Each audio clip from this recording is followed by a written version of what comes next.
Assalamualaikum warahmatullahi wabarakatuh.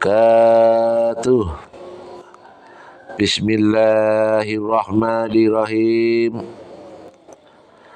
Dengan menyebut nama Allah yang Maha Pengasih lagi Maha Penyayang.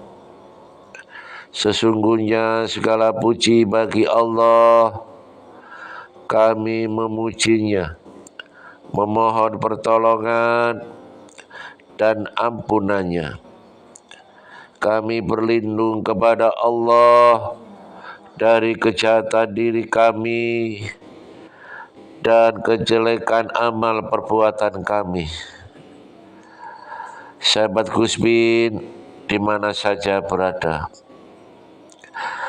barang siapa yang diberikan petunjuk oleh Allah, maka tidak ada yang dapat menyesatkannya.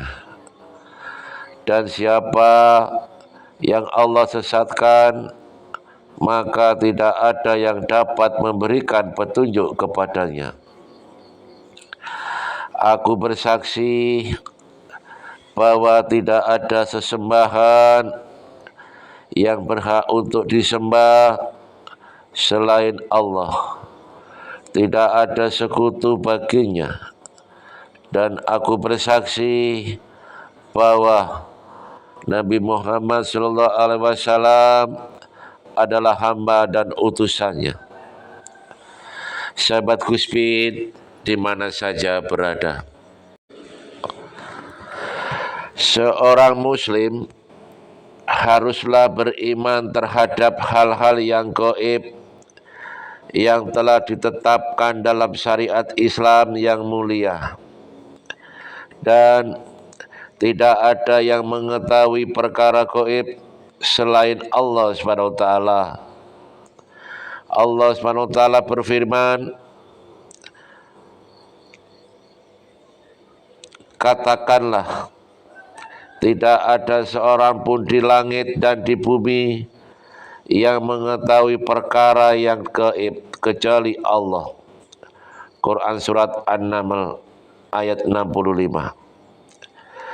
Di antara perkara gaib yang harus diimani oleh seorang muslim adalah tentang adanya siksa kubur. Keberadaan siksa kubur telah ditetapkan di dalam Al-Quranul Karim.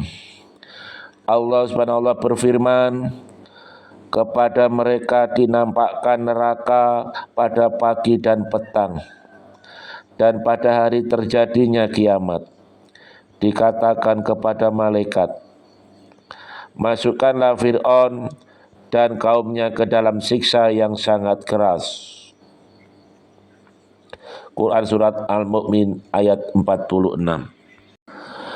Berkata Al-Hafiz Ibnu Katsir ketika menafsirkan ayat di atas, ayat ini merupakan pokok yang agung dalam pendalilan Ahlus Sunnah tentang adanya siksa barja di alam kubur, yaitu firman Allah SWT, kepada mereka dinampakkan neraka pada pagi dan petang. Adanya siksa kubur ditetapkan pula di dalam Al-Sunnah Al-Sahihah sebagaimana diriwayatkan dari Aisyah ketika ia bertanya kepada Rasulullah SAW tentang siksa kubur. Rasulullah SAW bersabda, ya, siksa kubur itu benar adanya. Aisyah berkata, tidaklah aku melihat Rasulullah SAW melakukan suatu sholat, kecuali setelahnya beliau berlindung dari siksa kubur. Hadis riwayat Nasa'i. Sahabat Gusbin di mana saja berada, siksa kubur akan menimpa ruh dan jasad. Hal ini merupakan pendapat Ahlus Sunnah, sebagaimana yang telah dikemukakan oleh Syekh Muhammad bin Shalih. Salah satu penyebab siksa kubur adalah tidak membersihkan diri atau tidak bertakbir ketika buang air kecil, dan suka mengadu domba atau suka menyebar fitnah. Nabi Muhammad SAW pernah melalui 2 kuburan, lalu bersabda, sesungguhnya kedua penghuni kubur ini sedang disiksa, dan keduanya disiksa bukan karena dosa yang dianggap besar. Salah satu dari keduanya suka mengadu domba, dan yang lainnya tidak bertabir ketika ia buang air kecil. Hadis riwayat Bukhari.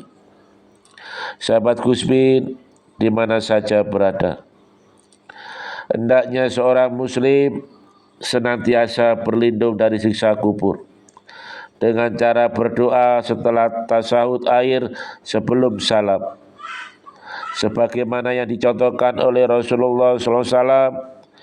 Diriwayatkan dari Abu Hurairah, ia berkata, Rasulullah SAW bersabda, apabila seorang di antara kalian bertasahud, hendaklah ia berlindung kepada Allah dari 4 hal dengan berdoa, ya Allah, aku berlindung kepadamu dari siksa jahanam, dari siksa kubur, dari fitnah hidup dan mati, dan dari keburukan fitnah dajjal.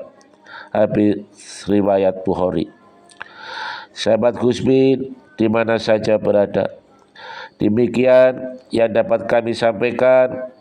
Salawat dan salam semoga tercurahkan kepada Nabi besar Muhammad SAW, kepada keluarganya dan para sahabatnya. Dan penutup doa kami, segala puji bagi Allah sekalian alam. Wassalamualaikum warahmatullahi wabarakatuh.